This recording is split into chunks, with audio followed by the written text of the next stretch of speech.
สบายดีพ่อแม่พี่น้องมื้อนี้มาพบกับซ่องเบามิดพากินคือเก่าเนาะพี่น้องเนาะสิพามาขุดอันหอยมื้อนี้ว่าสิได้หรือบ่ได้เนาะ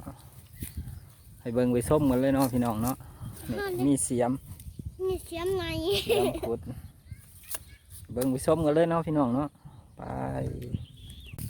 บรรยากาศพี่น้องท้องหน้าบ้านเฮา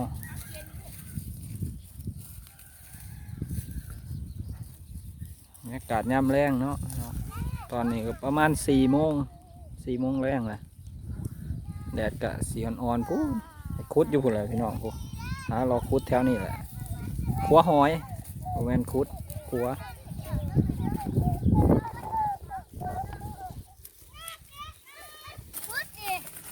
นิดหน่อยร้ายแบบนี้เอาว่าบอยคุดก่อน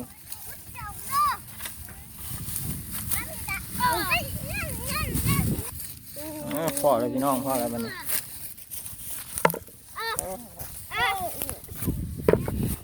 ได้เลยพี่น้องเขียดให้เขียดอันนี้หวานเลยมันนี่ได้อีกแล้วมัน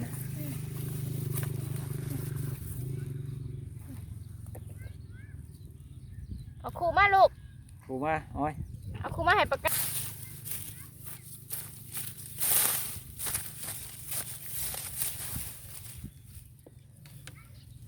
งวยบ่ใหญ่เป็นไรหน่อยน้อยแค่บ้าน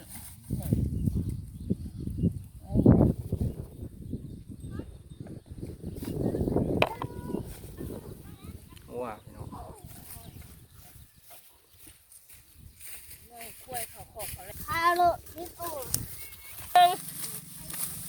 นี่ไล่ได้ก่อนยันไปยันไล่จ้ะพาเยอะพาโอ้หมาเลยวันนี้มองละถึงมองแล้วเนี่ยที่ได้ก่อเขาให้โค้งพี่น้องเพื่อนพี่น้องเขาขี่กระต่ายวะดิเฮ้ยบ๊อบไงนึงบ๊อบหรือบ๊อบกันน้ำเนี่ย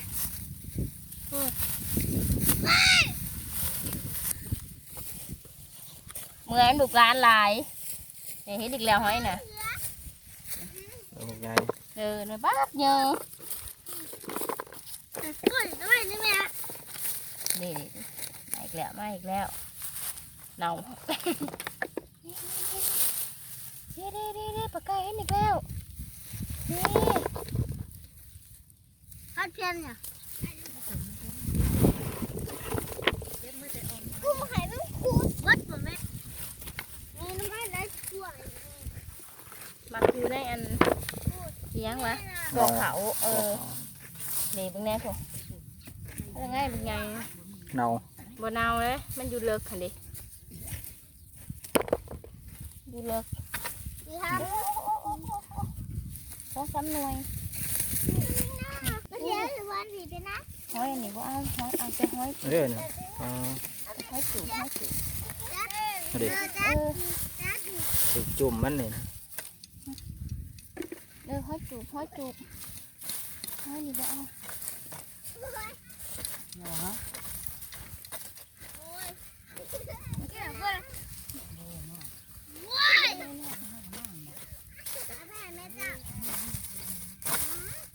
นี่อย่างนั้นจะมีเขียด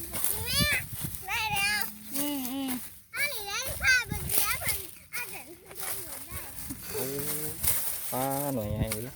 หัวเต็มเลยนี่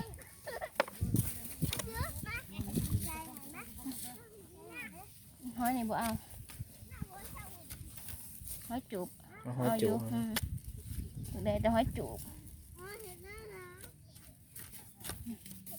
ปูหอยมาฝากปูก่อนปูอยากกินหอยเพิ่นว่าแม่มันจีเกียด อุ้ยป่าบริเวณเบิ่งเด้อป่าไผ่เพนมันเด้อจีเกียดเป็นแพงเป็นค้าบ่ด่ะ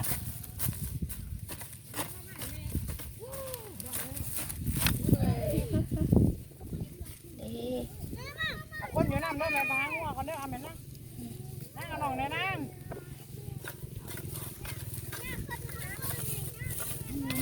เคลียร์ไปแล้วพี่น้องเอ้ยทางเห็นน่ะดิ นี่แถวหลุมมัน ตาหัวคนกันไว้ไป นี่ฮะแถวนี่ครับโอ้มีหรอกแถวนั้นนะนี่ร่องนี่นะกลาง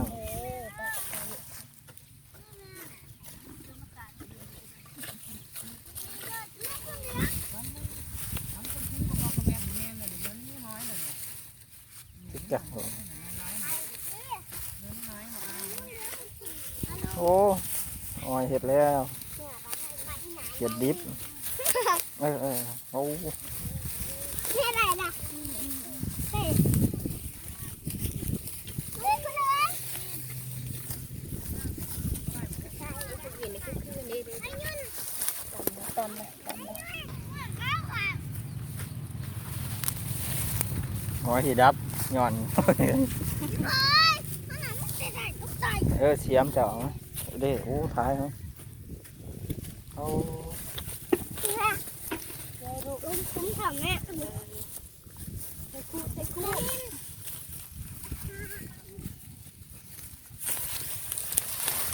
โอ้ยเปลี่ยนบอลบัดนี้ นี่ลองกลาง โอ้ นี่แล้วเงาอันนี้นี่เป็นหลุมนะนี่วางหลุมตัวหนึ่งนะคล้องมันสิอยู่ นั่งลงลูกนั่งลงบัดนี้เด็กปากกาเห็นอีกแล้วว้ายหันดิ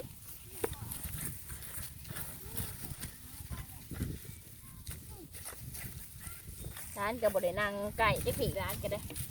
นั่งไก่ไก่ วางหลุมตัวนั้นแหละ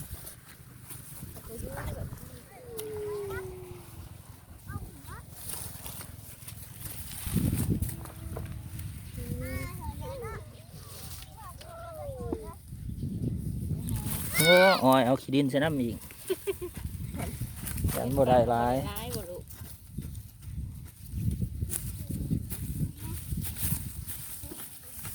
กินคือวะ เป็นหลุมนั่นแหละ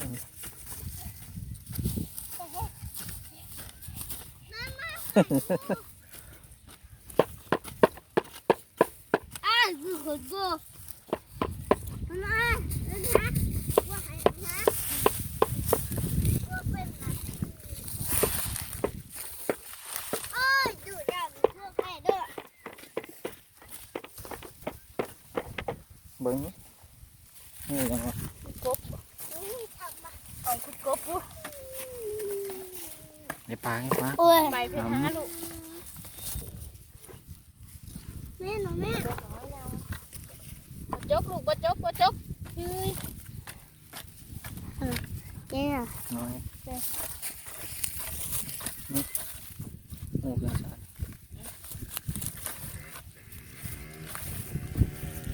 กี่คนกลัวเสียว่าแกะ ที่นี่นะลองนี่นะ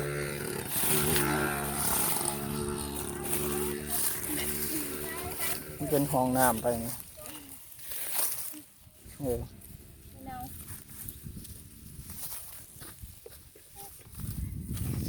ถามอย่าคุด นู่นไอ้บอก เอ นู่น อนั่งอยู่นี่ลูกนั่งลงถ่ายปากกา ข้าวข้าวโอ้ยคูดแม่ เสียมหน่อยอันหนึงแล้วไปเสร็จเลย เชื่อมหน่อยเขาอยู่เหมือนชอบบ อของป่านั่นเด้ไม่เท่านั่นนะไว้เอาไปเสร็จเลย ทุกหัวแม่นะ บอกังคับได้มันถือน่ะ ทำเงาคือ มันถือเมื่อน้ำบ่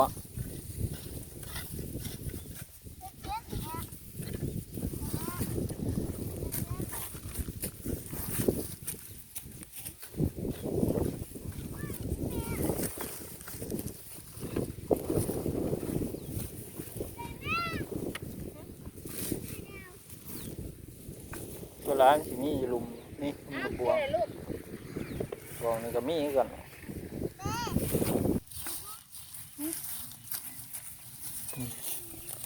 ตำอีกแล้ววะ น้อยนาง ทำมากกับล้มหาอยู่หากินแบบบ้านเฮา พอมีอยู่พวกไอ้ออมอยู่นี่ว้า อ๋อ ว ห ห อ อย ย ให โข ญ่ ง มัน หอยโขงพี่น้องหอยโขง บางคนก็ห้องห้อยขี่กระต่าย มาเฉลี่ตรงนั้น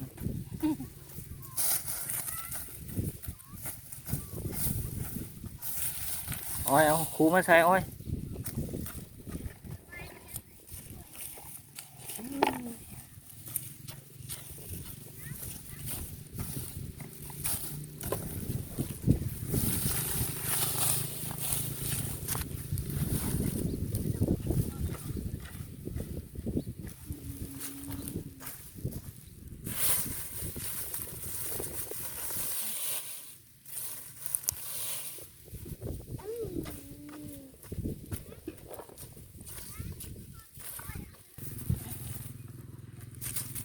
ตกแตกตกแตก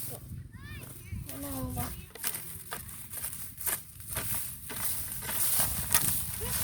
ปล่อยแล้ววะนี่ ซับ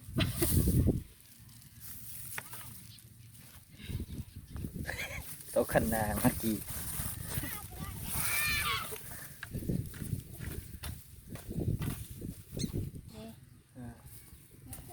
เนา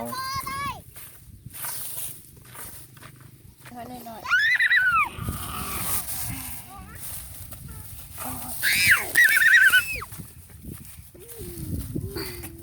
รู้สึกว่าค่ะ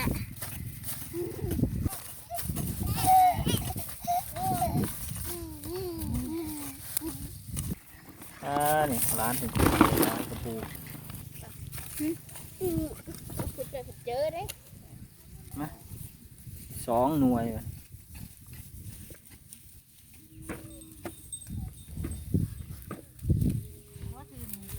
มาแม่ หอยเฉลี่คือหอยโขงหอยโปะ มาดิ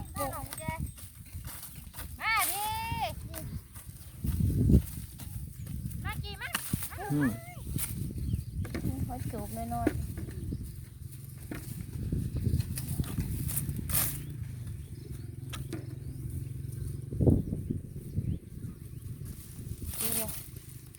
เนี่ยหอยข่อยน้ำมากน้อยมงแล้วแบบนี้ถึกมงแล้วถึกมงหอยเนาถึกมงแล้วบัดนี้ถึกมงหอยเนาเด้อพี่น้องเพราะเป็นหอยดี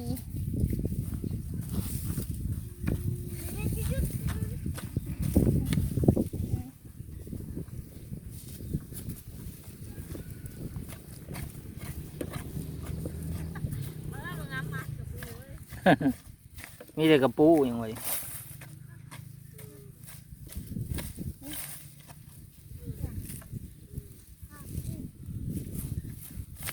เด้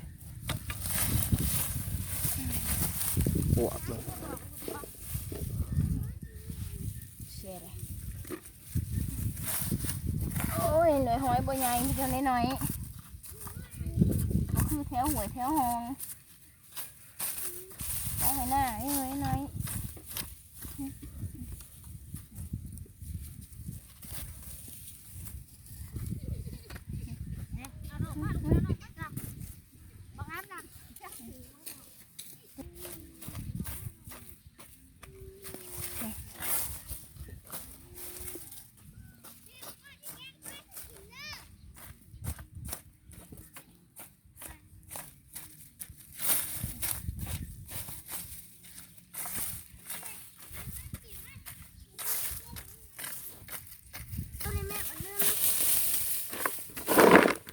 ไปสิได้ก็กิน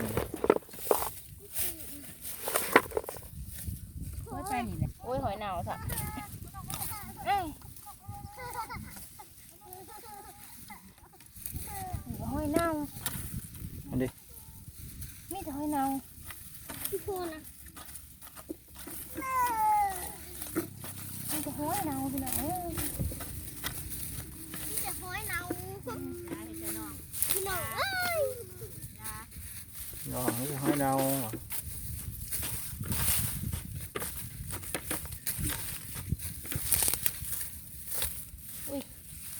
เดี๋ยวนะเพื่อสิได้หน่วยหนึ่ง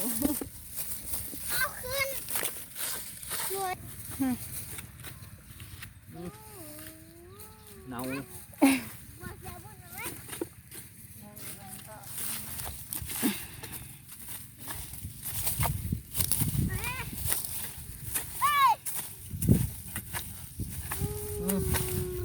กบเลยนะ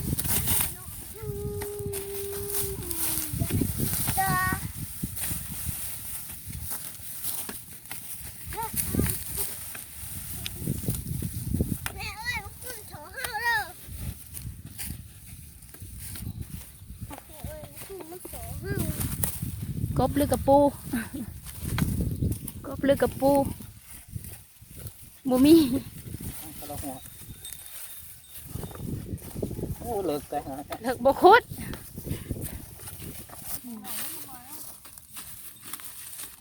คือแจะเลยกูห้ามไปที่มึงนะ อุ้ยซับแล้ว ปูนทั้งหลังปูนนะ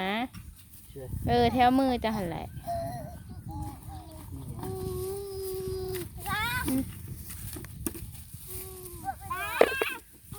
ยัง ดูกันนะด้วย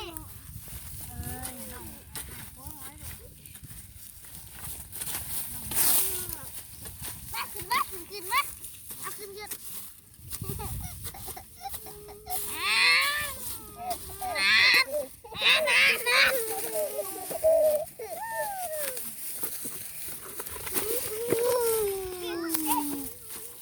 เขาเขีย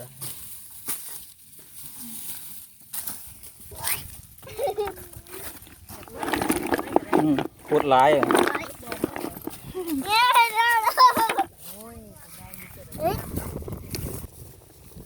สำหรับคลิปนี้ก็เอาไว้สำนี้ก็เนาะพี่น้องเนาะ